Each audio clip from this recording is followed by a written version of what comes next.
वो वीर था पर जन्म से नहीं कर्म से। वो महारथी था पर दरबार ने उसे कभी नहीं अपनाया। वो सूर्य पुत्र था पर समाज ने उसे शूद्र पुत्र कहकर ठुकरा दिया।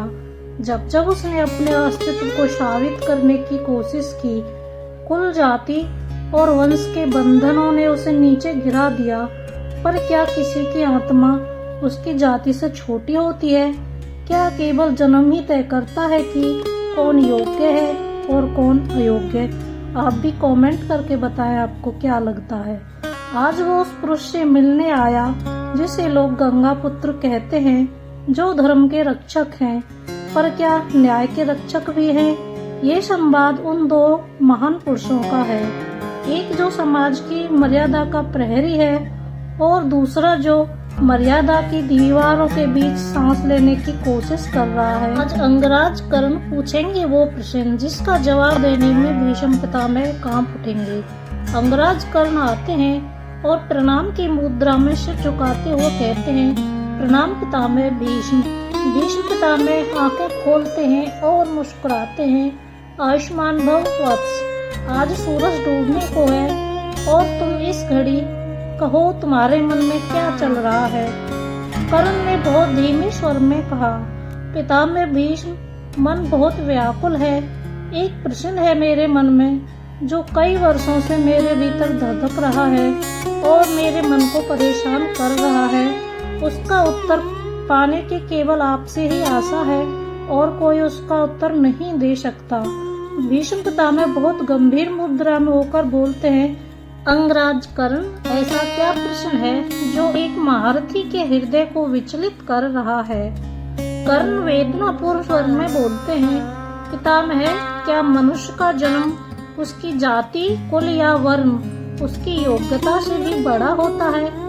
भीष्म पितामह धीरे से सिर झुकाते हुए बोलते हैं, बड़ा प्रश्न है यह और बहुत कठिन भी है, पर क्या हुआ कर्ण, बताओ।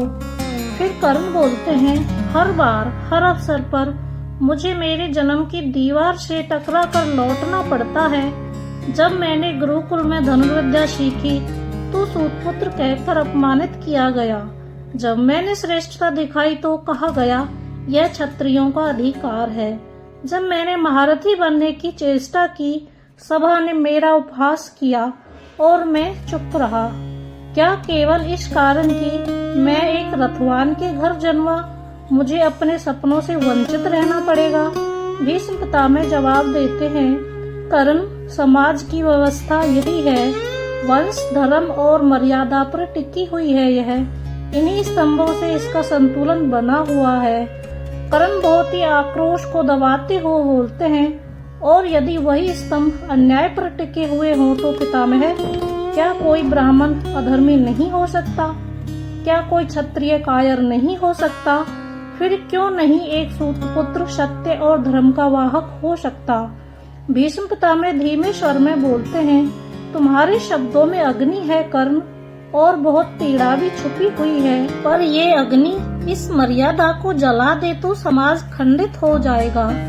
नम आंखों से फिर कर्ण ने कहा, मर्यादा की परिभाषा क्या है पितामह? क्या द्रौपदी का चीरहरण मर्यादा थी? क्या एक योद्धा को केवल इसलिए नकारना कि उसका जन्म नीच कुल में हुआ है, क्या यही धर्म है? भीष्म पितामह आंखें मूंदकर जवाब देते हैं, कर्ण, मेरे उत्तर भी मेरे वृत्तों के बंधक हैं, वो मेरे वृत्तों से बंधे हुए हैं। मैं जानता हूँ तुम सूर्य के तेज से कम नहीं हो, परंतु मेरा धर्म, मेरी प्रतिज्ञा मुझे बांधे हुए है। फिर कर्ण कहते हैं, तो यह धर्म व्यक्ति को न्याय से दूर ले जाता है। पितामह भीष्म जवाब देते हैं, धर्म और न्याय का संबंध सरल नहीं है। कभी कभी धर्म मौन रह जाता है क्योंकि शब्दों से पहले वचन की जंजीरें होती हैं। कर्ण की आंखों में अभी बहुत सारे प्रश्न थे।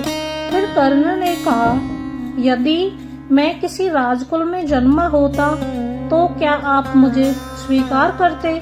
भीष्म थोड़ी देर चुप रहकर फिर बोलते हैं, यदि तुम पांडु पुत्र होते तो, यदि तुम हस्तिनापुर के कुल में जन्मे होते तो आज तुम केवल अंगराज नहीं, कुरुवंश के उत्तराधिकारी होते। कर्ण जवाब देते हैं, तो फिर क्या मेरा हर सपना केवल इस कारण टूटेगा क्योंकि मैं सूत्रपुत्र कहलाया?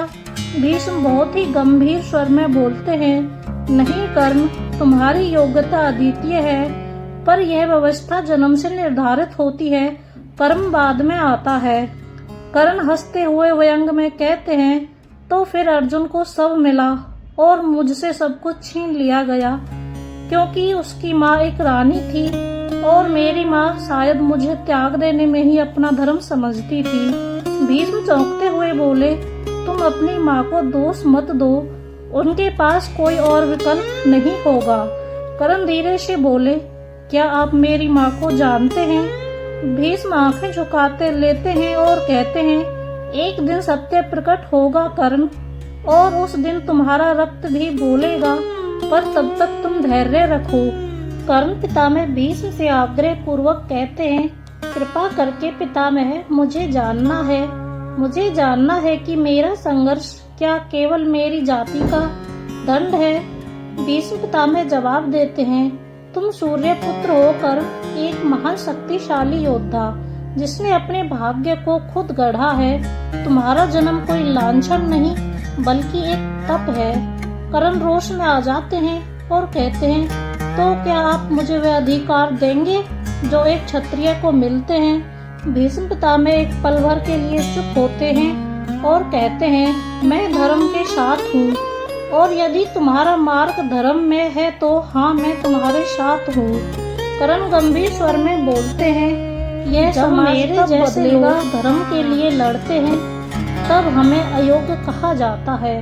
भीष्म पितामह कहते हैं, पर तुम्हारी अग्नि समाज की दिशा अवश्य बदलेगी, तुम्हारा बल, तुम्हारा सत्य इतिहास में अवश्य दर्ज होगा। कर्ण कहते हैं, इतिहास तब तक मौन रहेगा जब तक जाति का शोर उसमें गूंजता रहेगा। भीष्म पितामह थोड़े से मुस्कुराते हुए बोलते हैं, और वह शोर तब थमेगा जब अंगराज कर्ण जैसे पुरुष अपने कर्म से जाति की दीवारों को तोड़ डालेंगे। कर्ण अंत में पितामह भीष्म को प्रणाम करते हैं, प्रणाम पितामह भीष्म, शायद आपके शब्दों से आज मेरी आत्मा को थोड़ी शांति मिली, पर जब युद्ध का शंखनाद होगा तो मैं न तब सूत्रपुत्र रहूंगा न अंगराज कर्ण, मैं केवल एक योद्धा रहूंगा, धर्म के लिए, आत्मसम्मान के लिए। पितामह भीष्म कहते हैं, और तब मैं तुम्हें युद्ध भूमि में देखकर गर्व अनुभव करूंगा। कर्ण चले जाते हैं। भीष्म पितामह अकेले खड़े रह जाते हैं और आकाश की तरफ देखते हुए सोचने लगते हैं, कर्ण, तुम्हारा हृदय स्वर्ण का है, पर समाज की आंखें अभी भी लोहे की हैं, पर शायद तुम्हारी अग्नि उन्हें पिघला दे।